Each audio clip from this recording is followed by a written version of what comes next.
ہم یہ جو الیکشن لڑے ہیں، یہ جو 20 بائی الیکشن لڑے ہیں، یہ میں آج آپ کو کہہ رہا ہوں کہ یہ صرف ان ساری پارٹیز ان کے خلاف نہیں لڑے، صرف انہی کے خلاف نہیں لڑے، ہم انتظامیہ کے خلاف لڑے، ہم اسٹیٹ مشینری کے خلاف لڑے، اور سب سے بڑی بات کہ ہم الیکشن کمیشن کے خلاف لڑے۔ جو رول اس الیکشن کمیشن نے اس الیکشن کے اندر جس طرح انہوں نے الیکشن کروایا ہے، ان کو سزا دینی چاہیے۔ انہوں نے ہر بار استعمال کیا ہم الیکشن ہرانے کا۔ میں اب جس طرح 26 سال سے پالیٹکس میں ہوں، عموماً ہوتا ہے کہ الیکشن کمیشن کا ایک پارٹی کے ساتھ ہم دیکھتے ہیں کہ زیادہ اس کے ساتھ ان کی فیورٹ ہوتی ہے، ان کے لیے وہ کرتے بھی ہیں کام، لیکن میں نے کبھی اس طرح کی الیکشن کمیشن نہیں دیکھی۔ یہ جو سکندر سلطان ہے، میں نے اس طرح کا بدیانت دار الیکشن کمیشن کبھی نہیں دیکھا۔ اور میں صرف اب ساری قوم کو بتانا چاہتا ہوں، یہ شروع کدھر سے ہوا۔ ڈسکا کی الیکشن ہوئی، بائی الیکشن تھی، 20 پولنگ اسٹیشن کے اوپر، تقریباً 400 پولنگ اسٹیشن تھے، 20 پولنگ اسٹیشن کے اوپر بے ضابطیاں جو ریٹرننگ آفیسر تھا اس نے کہا، اس نے سارا الیکشن پھر سے کروا دیا۔ اور اس نے جس طرح کی رپورٹ اور جس طرح کا اس نے ایکشن لیا، ایسے لگا کہ جیسے پتہ نہیں پہلی دفعہ پاکستان میں کسی نے جرم کر دیا۔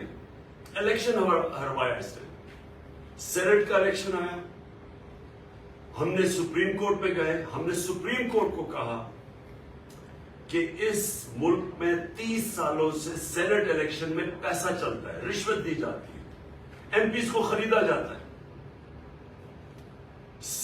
سپریم کورٹ نے کیس سنا اور انہوں نے اناؤنس کیا، رولنگ دی کہ ویریفائبل ووٹ ہونا چاہیے، یعنی جو بھی ووٹ ڈالے کم از کم اس کو ویریفائی کرنا چاہیے، بعد میں ہو سکتا ہے۔ یعنی کہ یہ جو اپنا ووٹ بیچتے تھے اور خفیہ ووٹنگ ہوتی تھی، انہوں نے موقع دیا کہ پاکستان کے اندر سینٹ الیکشن میں پتہ تو چلے کہ آپ کے لوگوں نے ووٹ کس کو ڈالا ہے۔ اس الیکشن کمیشن اس نے ذمہ داری لے کے اس نے وہ ووٹ اجازت نہیں دی۔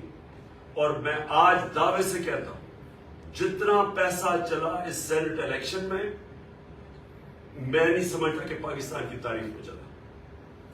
یوسف رضا گیلانی کا بیٹا نظر آ گیا، پکڑا گیا ویڈیو کے اوپر ووٹ خریدتے ہوئے، رشوت دیتے ہوئے۔ ہم گئے اس کے پاس، تحریک انصاف، اس الیکشن کمیشن کے پاس، ابھی تک اس نے کوئی فیصلہ نہیں کیا۔ 8 دفعہ تحریک انصاف الیکشن کمیشن کے پاس گئی، 8 دفعہ اس نے ہمارے خلاف رولنگ دی، عدالت میں ہم گئے، عدالت نے اس کو اوور رول کیا۔ مطلب یہ ہے کہ عدالت نے یہ کہا کہ جو اس نے فیصلے ہمارے خلاف کیے تھے غلط کیے۔ ابھی پچھلے چند دنوں میں سب سے پہلے اس نے PP7 پہ صرف کوئی 50 ووٹ کا فرق ہے۔ قانون یہ کہتا ہے کہ جب اتنی کم ووٹ ہو اور کوئی ری کاؤنٹنگ کروائے تو آٹومیٹکلی اس کی اجازت مل جاتی، اس نے روک دیا۔ عدالت کے پاس گئے، انہوں نے کہا ری کاؤنٹنگ ہونی چاہیے، پھر اس نے روک دیا۔ اس نے جس طرح کا یہ بائی الیکشن کروایا ہے، جو وہ مظفر گڑھ میں ہوا ہے، ساری چیزیں ہم بار بار اس کو بتاتے رہے کہ کیا ہو رہا ہے، اس نے ایک دفعہ ہمارے ساتھ نہیں چلا۔ اور پھر ایک اور کراچی کے اندر بھی لوکل گورنمنٹ الیکشن تھا اور ایک بائی الیکشن آ رہا ہے۔ اس نے وہ الیکشن پوسٹ پون کر دیے صرف ایک وجہ سے کہ بارش آنے والی ہے، بارش فوکس کے اوپر الیکشن اس نے پوسٹ پون کر دی۔ مجھے پاکستان کی تاریخ میں پتا ہے، کبھی یہ سنا ہے؟ ہم جب لوکل گورنمنٹ الیکشن تھا پختونخوا کے اندر، سب نے کہا کہ دسمبر کے اندر الیکشن کے اندر پہاڑی علاقوں میں پختونخوا میں برف پڑی ہوگی، موسم ٹھیک نہیں ہوگا۔ بڑی کوشش کی، گورنمنٹ نے پٹیشن کی اس کو، اس نے کیونکہ تحریک انصاف تھا، اس نے نہیں مانا۔ کوئی موقع یہ نہیں چھوڑتا کہ کسی نہ کسی طرح تحریک انصاف کے خلاف کوئی نہ کوئی فیصلہ دے اور دوسروں کو، اور جن کے قدموں میں یہ بیٹھا رہتا مدد کرتا۔ میں سب سے پہلے میں آج اپنی ساری قوم کے سامنے کہہ رہا ہوں کہ ہم نے اس الیکشن کمشنر کے نیچے